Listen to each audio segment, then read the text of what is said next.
Happy Sunday, iconic Glamers. Well, every door has been opened, every secret exposed. Hawkins is no longer safe, and the upside down isn't done feeding. The clock is running out. Who will fall? Who won't come back? Survival isn't guaranteed. My name is Stacey Leanne. I love makeup and I'm a huge horror fan. This week I went in again with Blend Bunny's Haunt Me palette. It's just so pretty and I wanted to do like a red look, you know, Stranger Things. Look at that.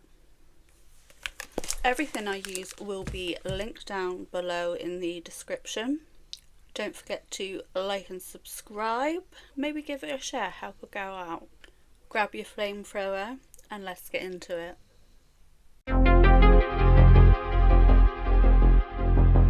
The fifth and final season of Stranger Things was officially announced on February the 17th, 2022, which is crazy. The season was released with 3 parts. Volume 1 on November the 26th, 2025, Volume 2 on December the 25th, and the series finale on December the 31st. The fall of 1987's Hawkins is scarred. By the opening of the rifts, our heroes are united with a single goal: to find and kill Vecna. He has vanished and his whereabouts and plans are totally unknown. Complicating their mission, the government has placed the town under military quarantine and intensified its hunt for Eleven, which does force her back into hiding. As the anniversary of Will's disappearance approaches, so does a heavy familiar dread. The final battle is looming. The first episode opens deep in the upside down forest, revisiting the day Will Byers originally disappeared. We will see Will huddling in a fort as the Demogorgon approaches. Will is dragged into Vecna's lair, where Vecna inserts a strange vine-like substance into Will and tells him, "At long last we can begin. We are going to do such beautiful things together." Just chilling. This reveals that Vecna deliberately targeted Will way back in season 1. Now this reframes the events as part of a larger plan, not a random monster attack. 4 years later, Hawkins is no longer normal. This has been turned into a military quarantine zone, officially called the Military Access Central Zone, or MAXI for short. Heavy security gates just dominate daily life. The group, Mike, Dustin, Will, Nancy, Jonathan, Stephen, Robin and others, are working together but not in the open. They operate in the shadows, tunnels and a makeshift radio base, the Squawk. Eleven is in hiding, training her powers with Hopper and Joyce to prepare for the future fight. Now this central operation is something the group call the Crawl, repeated reconnaissance missions into the upside down. Hopper sneaks through a temporary gate in the middle of the military, the MAXI. The gate gets opened when the military do a burn, which is where they just burn the gate and push all the upside down back. Hopper venturing deeper each time to find any trace of Vecna.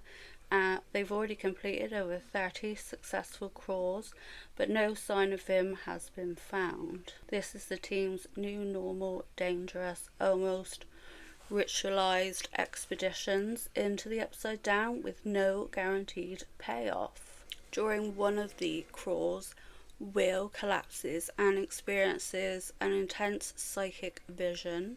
Instead of simply sensing danger, he sees through the Demogorgon's eyes. creature moves towards the Wheeler house, Will's connection to the Upside Down and Vecna's influence is still active, hinting that he may be deeply tied to Vecna's ongoing plan. Hawkins is already destabilised, and the danger now strikes inside a family home when the supernatural threat directly attacks the Wheelers. A Demogorgon breaches the Wheelers' home through a portal. Wheeler, the youngest of the Wheeler siblings, narrowly escapes its first approach. Holly runs to her mother, Karen Wheeler, who initially doesn't believe it's real. Do you know one thing though?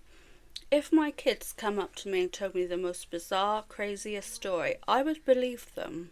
I'd be like, right, we're going to deal with this, let's sort it out. Do you realise how much time would be saved if the adults just went with it? So much time. Anyway, they hide in the bathtub as the Demogorgon searches the house. Ted Wheeler intervenes with a golf club when he confronts the creature. Both Ted and Karen are severely injured. Ted is put in an induced coma from his injuries. Karen survives but is badly wounded and taken to the hospital. Despite their efforts, the Demogorgon ultimately takes Holly into the Upside Down. Nancy and 11 arrive just after the attack and manage to get Karen to the hospital. 11 goes straight after the Demogorgon straight through the gate. This begins a major rescue quest that drives the episode's second half. 11 does find Hopper, who was injured in a car crash. They follow the blood trail left by the wounded Demogorgon deeper into the Upside Down. They discover a large fleshy wall and one of Holly's shoes, signalling Holly's path further into the alternate world. Back in the real world, Nancy and Mike investigate Holly's claim about her imaginary friend, Mr. Whatsit. They sneak into Karen's hospital room to talk to her. Now, Karen describes Mr. Whatsit as a tall man with a pocket watch and a hat named Henry, revealing this wasn't imagery at all. The episode makes it clear that Holly's unseen companion is Henry Creel, Vecna in his human form. Will and Robin, they head to Holly's school based on visions Will experienced. Will realises that his earlier vision wasn't the Demogorgon's point of view, but it was Holly's. They find rocks arranged in a spiral, leading them to the next clue in Holly's disappearance. This thread expands the mystery just beyond one missing child. This episode ends with Holly inside a surreal world created by Vecna at the Creel house in the Upside Down. She appears in a brighter, fantasy-like version of the house, with Vecna promising to save her friends. This chilling finish reveals that she is being manipulated and held, not merely captured, and that Vecna is directly involved. After Will uses his unusual connection to Vecna's hive mind, the team realise Vecna's next target is likely Derek Turnbow, Holly's classmate who's also been experiencing the same phenomena. The crew decides to use Derek's house as bait to lure the Demogorgon, attaching a tracker to the creature, hopefully revealing Vecna's secret infrastructure in the Upside Down.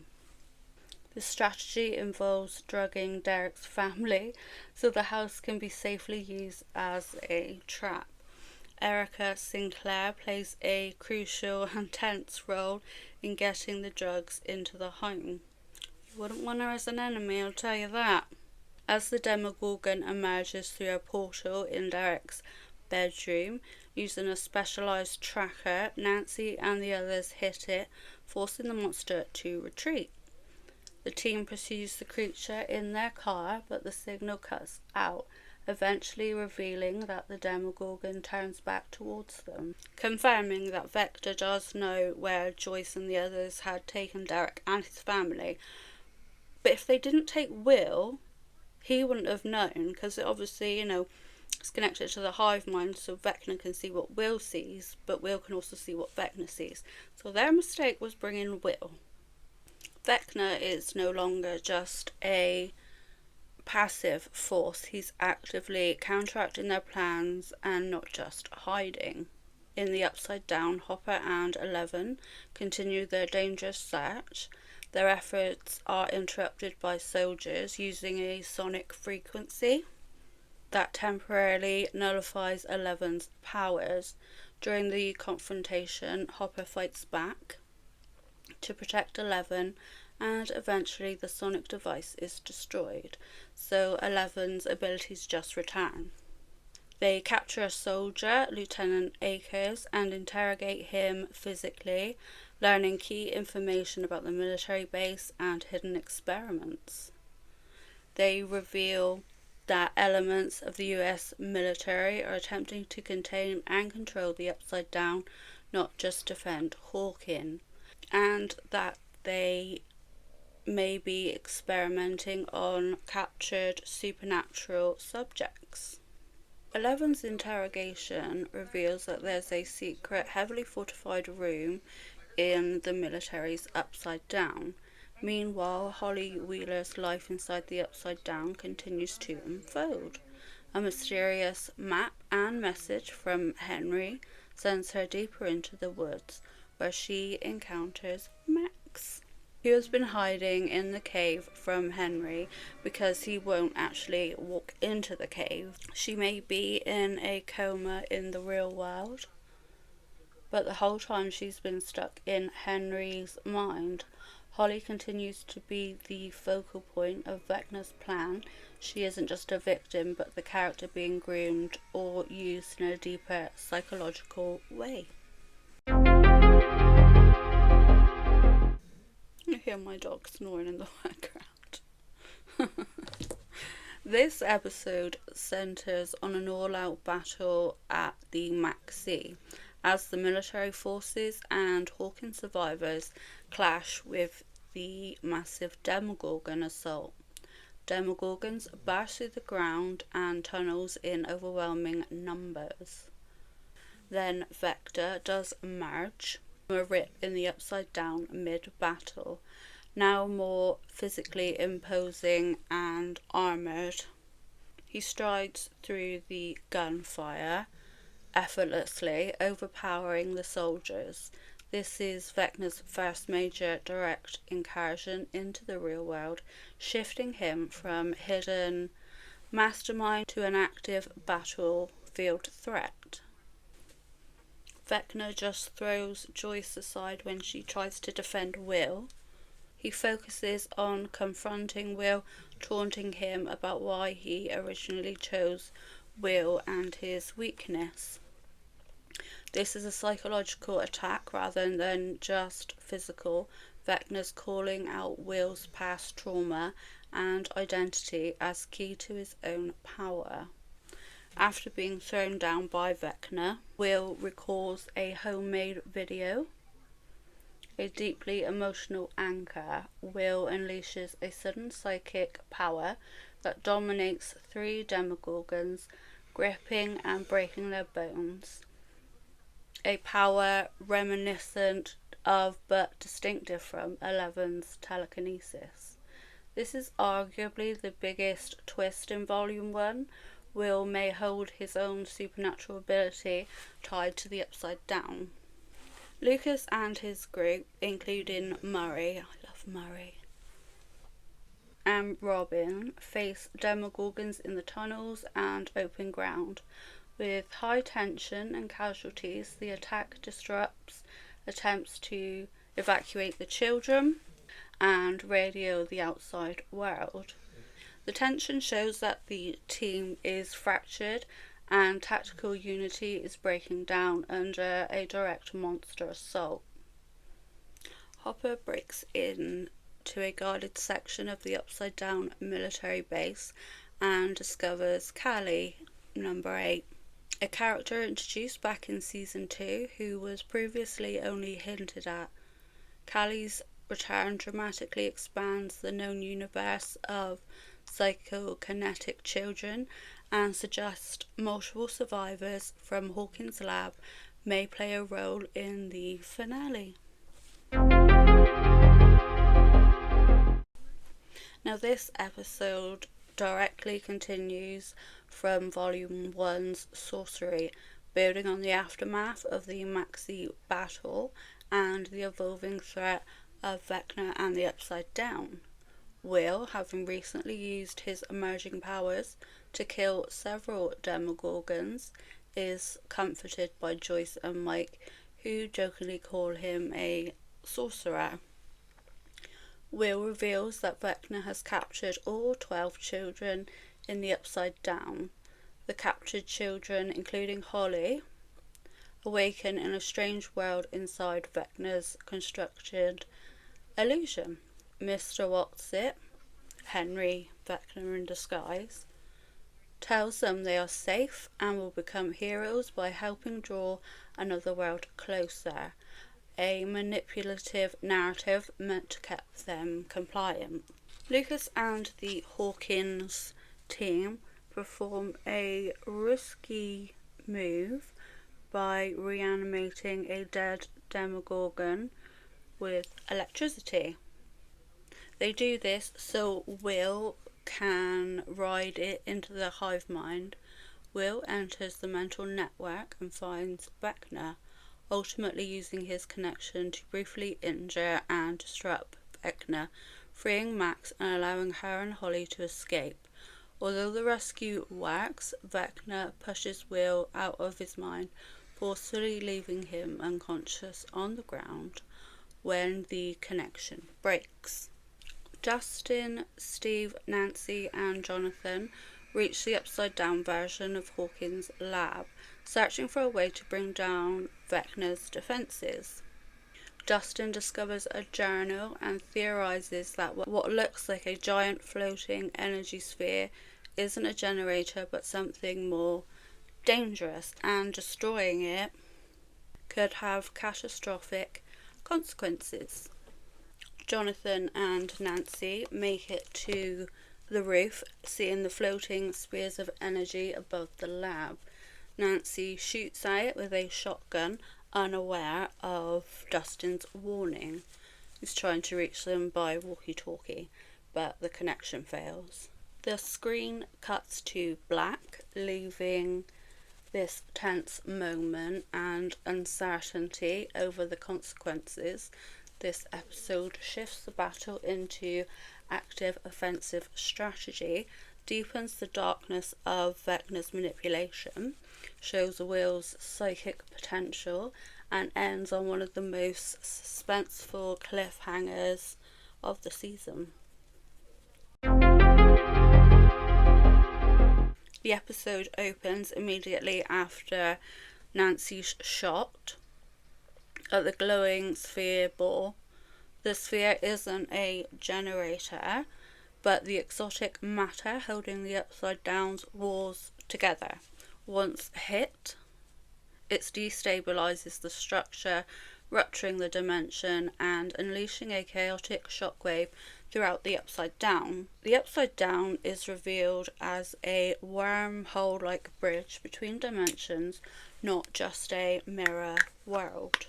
11 uses her powers to carve a path through the flying debris and collapsing space, so she and Hopper and Callie can reach the gate and escape the imploding Upside Down, returning to Earth through a fissure in the ground.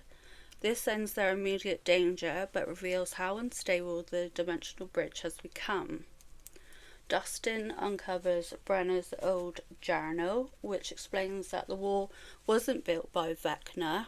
It was created by science and exotic matter, tied to the government experimentation. This does reframe the Upside Down's origin. It's not just a dark place, it was an unintended wormhole with a fragile structure.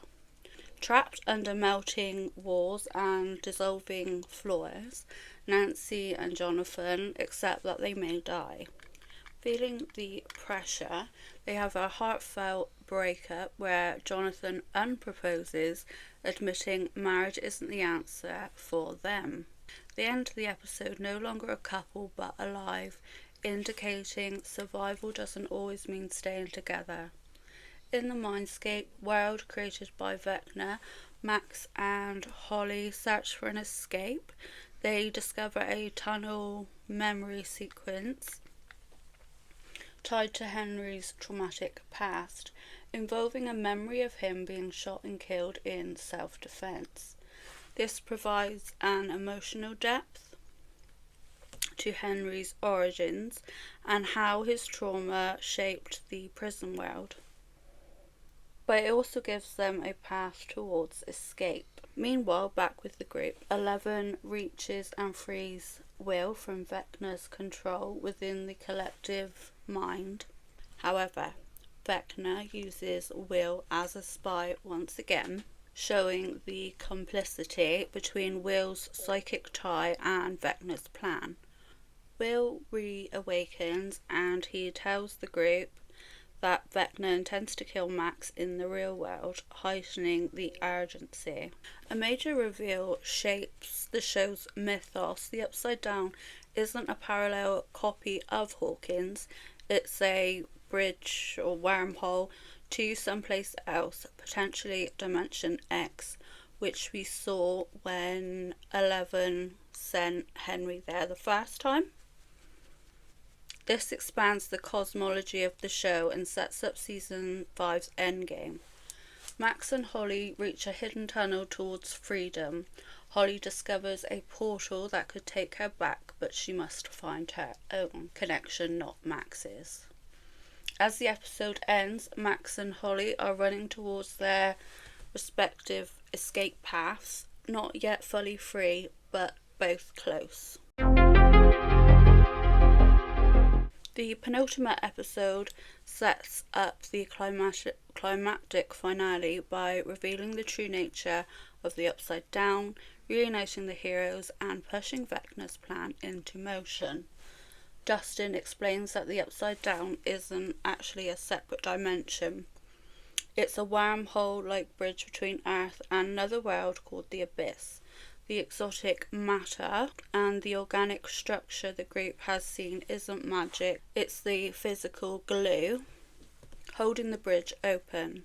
This reframes everything the characters have experienced since season 1. The Upside Down isn't a parallel world but a bridge connecting our reality to an even more terrifying realm. Holly, who was previously rescued from Vecna's mind trap, now awakens in the Abyss, a vast, bleak, alternative world where Vecna keeps the kidnapped children connected to fleshy tubes and feeding mechanisms. She frees herself and escapes, but she falls through a rift back towards Hawkins. Vecna grabs her mid-air and pulls her back. This confirms that Vecna's plan involves using the children not as prisoners but amplifiers of his power. The Hawkins crew, including 11, Hopper, Mike, Will, Lucas, Dustin, Nancy, Jonathan, Steve, Robin and others, regroup at the Squawk radio station Safe House. They discuss the wormhole discovery and start planning a high-risk mission to stop Vecna's world merging scheme. Steve proposes Operation Beanstalk. Let the two worlds be drawn closer so a rift opens up near the radio tower. They climb into the abyss and confront Vecna from inside. This is the most audacious plan the group has ever devised, not defensive but offensive in a suicidal sculpt. Will reveals deep personal truths, including fears Vecna used against him and the emotional cost of battles they've faced, and is supported by his friends and family. A lot of people have had something to say about this. Now it does fit into the story. He's expressing himself in front of everybody that loves him, and unless it's something that you have experienced, You can't have an opinion on it. You just can't. You need to get over it. Cast members reconcile or continue to deal with their trauma, strengthening the group's bond ahead of the finale. The episode balances massive sci-fi stakes with intimate emotional character moments, highlighting how the horror and trauma have shaped these characters. The episode ends as the group finalise their plans. 11 and Callie will enter Vecna's mind to stop him internally. Others will climb into the abyss through the radio tower once the worlds are close enough. Dustin suggests to the group planting a bomb near the exotic matter to collapse the bridge once and for all. Every surviving member of the crew is pulled back together for one last desperate mission. A classic Stranger Things blend of friendship, fear and courage. The bridge is the turning point of Season 5. It rewrites the series' mythology by redefining the Upside Down. It clarifies Vecna's plan and raises the stakes to exponential levels. It unifies the characters' personal arcs into a collective mission, the last major set piece before the finale. The final episode opens with the Hawkins group executing Operation Beanstalk, climbing the Squawk radio tower into the abyss, so they can reach Vecna's domain and stop his plan to emerge the abyss with A. 11, Callie and Max lead a psychic attack on Vecna in his own mindscape to distract him and prevent him from finishing the merging process. The rest of the group, Joyce, Mike, Will, Lucas, Dustin, Robin, Steve, Nancy and Jonathan, enter the abyss and encounter the Ping Tree, which transforms into the Mind Flayer monster. A large battle unfolds. Nancy uses a flare gun to lure the Mind Flayer towards a canyon. Jonathan and Robin attack from above with a flamethrower and rocks. Lucas launches incendiary attacks with his wrist rocket, and Dustin and Steve spear the creature's vulnerable points. 11 gains the upper hand, but Vecna attempts one final counterattack. Will, via his connection to the hive mind, helps by overpowering Vecna in his mind, distracting him, while 11 uses her powers to push him down on a spike straight through his heart, critically injuring him. But Vecna isn't completely dead yet. He coughs up blood and tries to rise again, but Mama Joyce, she's not having any of it. She takes his head clean off, and good for her. This act is cathartic, tying back to her role of relentless protection over the series. So, son, of course she is. The team sets off the bombs designed to destroy the exotic matter, holding the wormhole open. As the Upside Down collapses, the group speed out in the van victorious.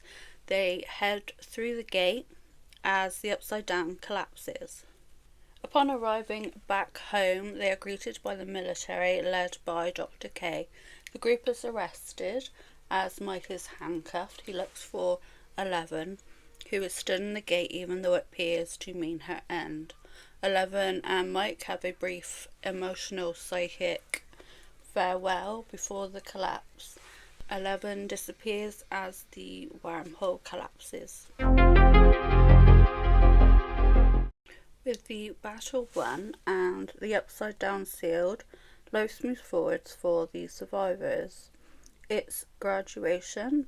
Dustin gives a valedictorian speech with Hell Club Fire Pride, a tribute to Eddie Munson. Steve becomes a Little League baseball coach and sex education teacher. Robin attends Smith College.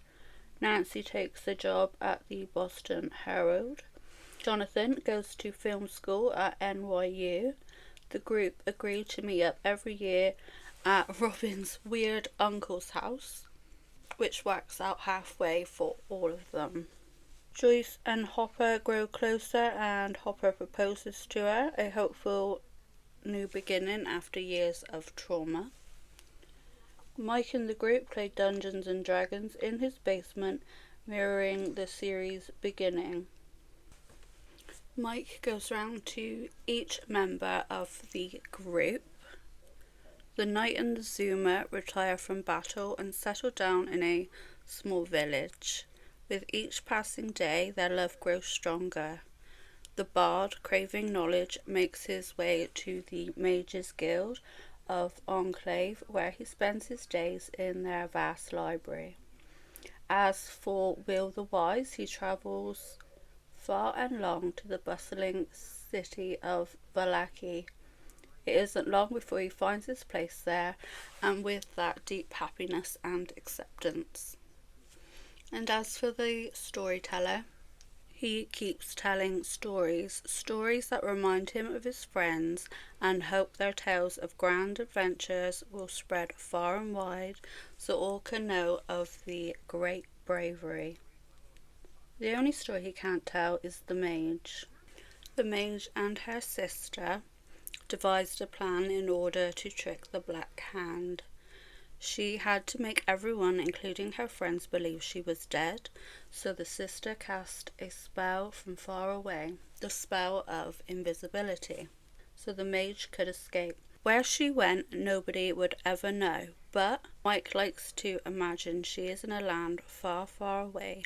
She finds a small town to call home, safe from the dangers of the Black Hand. It's here she finally finds peace and happiness. As they finish, Holly and her friends rush down to start their own game, symbolising the next generation. 11's fate is intentionally ambiguous. The creators have emphasised this ambiguity, letting viewers decide whether 11 died or truly escaped.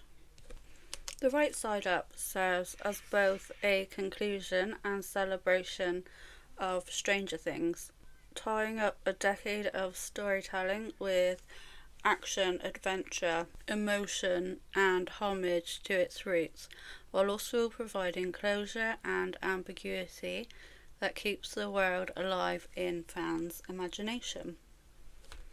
I want to believe that Elle survived. She really deserved to have like a happy life, so I believe. I loved this season. I loved the characters. I'm really sad that it's over.